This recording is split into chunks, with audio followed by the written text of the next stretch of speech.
கர்த்தருடைய பரிசுத்தமான நாமம் மகிமைப்படுவதாக. ஆசீர்வாதமான ஒரு நல்ல காலை நேரத்திலேயும் அனுதின மன்னா என்கிற வேத தியானத்தின் வழியாக உங்களை சந்திப்பதில் மிகுந்த சந்தோஷம். கிருபையாய் கர்த்தர் கொடுத்த ஒரு நல்ல நாளுக்காக கர்த்தரை துதிப்போம். இந்த நாள் உங்களுக்கு அது ஆசீர்வாதமாக அமையட்டும் என்று சொல்லி உங்களை வாழ்த்துகிறேன். இந்த நாளின் காலை தியானத்திற்காக 1 ராஜாக்கள் 21 அதிகாரத்தை வாசித்து தியானியுங்கள். இந்த அதிகாரத்தில்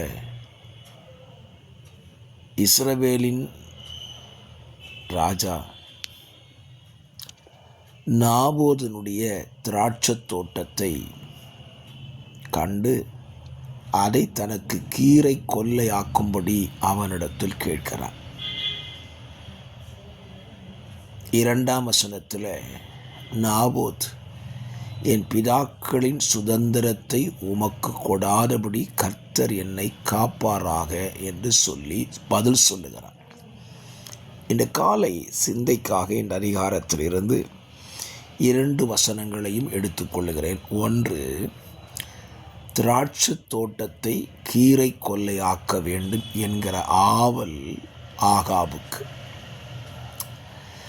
திராட்சை தோட்டம் திராட்சை பழங்களை கொடுத்து அது ராஜாக்களின் இருதயத்தை மகிழ்விக்கக்கூடியதான ஒரு தோட்டம். இந்த ராஜாவுக்கு தன்னை மகிழ்விக்கக்கூடிய ஒரு தோட்டத்தில் அவன் எதை பயிரிட விரும்பினான்? கீரையை பயிரிட விரும்பினான். இன்றைக்கும் தேவனுடைய திராட்சை தோட்டமாயிருக்கிற தேவனுடைய சபை இன்றைக்கு எப்படி மாற்றப்பட்டு கொண்டிருக்கிறது என்றால் கீரை கொல்லையாக மாற்றப்பட்டு கொண்டிருக்கிறது. கீரை கொல்லை எதற்கு?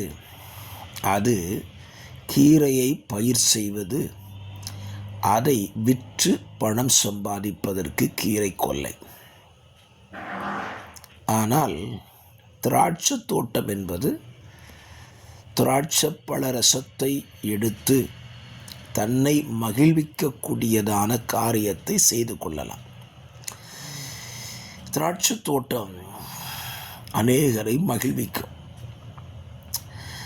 நம்முடைய இரட்சகரும் சபையை திராட்சை தோட்டமாக தான் வைத்திருக்கிறார். எதற்காக? அங்கே அவர் வந்து உலாவி அந்த திராட்சை தோட்டத்தின் பழங்களை புசித்து அதிலே அவர் சந்தோஷப்படுவதற்குத்தான் திராட்சை தோட்டமாகிய சபையை தேவன் உருவாக்கினார்.